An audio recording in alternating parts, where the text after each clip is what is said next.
नमस्कार, आदाब। News 5 M Jamshedpur में आपका इस्तकबाल। नीट की परीक्षा रद्द करो, धर्मेंद्र प्रधान इस्तीफा। दो के नारे के साथ राजधानी की सड़क पर उतरी कांग्रेस पार्टी। परीक्षा में हुई गड़बड़ी को लेकर देश भर में कई छात्राओं में विरोध जताया है। पूरे देश में नीट परीक्षा में हुई धांधली को लेकर कांग्रेस लगातार सरकार पर सख्त तेवर अपनाए हुए हैं। इसी क्रम में झारखंड कांग्रेस कमेटी के द्वारा राजधानी रांची के शहीद चौक से लेकर राजभवन तक विरोध मार्च निकाला गया। कांग्रेस प्रदेश अध्यक्ष राजेश ठाकुर की अगुवाई में ये विरोध प्रदर्शन निकाला गया।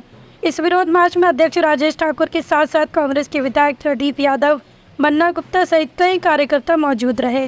कांग्रेस प्रदेश अध्यक्ष राजेश ठाकुर ने कहा कि नीट की परीक्षा में गड़बड़ी कर छात्रों के भविष्य के साथ खिलवाड़ किया जा रहा है।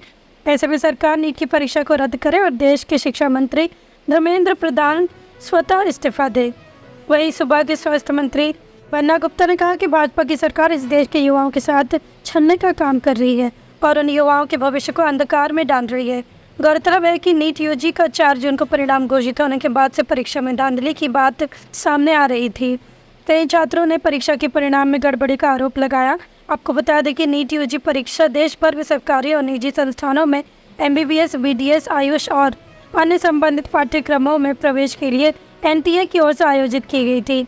इस मामले में सुप्रीम कोर्ट में सुनवाई चल रही है। सुप्रीम कोर्ट ने इस मामले में NTA से जवाब मांगा है। करना चाहते हैं नीट की परीक्षा जो 24 लाख विद्यार्थी हैं जिन्होंने अपना खून पसीना लगाया और अपना हर कुछ लगाकर उन्होंने एग्जाम दिया, ये सोच के कि भविष्य में उनके बूढ़े माँ बाप के कंधे वो मजबूत करेंगे, लेकिन ये केंद्र की सरकार ने उनके साथ धोखा किया है।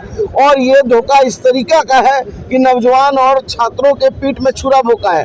आप याद कीजिए, ये सरकार की मंशा ही जो है गड़बड़ है।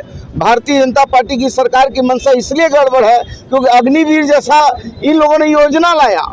आप इनकी मंशा इसलिए भी गड़बड़ है कि ये नौजवानों को कहा था 2 करोड़ लोगों को रोजगार देंगे, चूंकि ये पूरे तरीके से सभी मोर्चे पर विफल हो गए हैं, इसलिए ये नाटक कर रहे हैं। इनको तुरंत धर्मेंद्र प्रधान को इस्तीफा देना चाहिए, प्रधानमंत्री जी को देश से माफी मांगनी चाहिए, इसकी न्यायिक जांच होनी चाहिए और दोषियों को चिन्हित करके जेल की सलाखों में भेजना चाहिए। श्रीराम सैनिटरी एंड बोरवेल 12 वर्षों से एक well established retail and wholesale store है जो सैनिटरी और बाथरूम प्रोडक्ट्स की एक वाइड रेंज प्रोवाइड करने में एक्सपर्ट है। जमशेदपुर के मानगो पार्टी रोड, केला बागान, शाची ग्रीन के समीप स्थित ये 12 वर्षों से क्वालिटी प्रोडक्ट्स और रिलायबल सर्विस के साथ ग्राहकों की सेवा कर रहे हैं।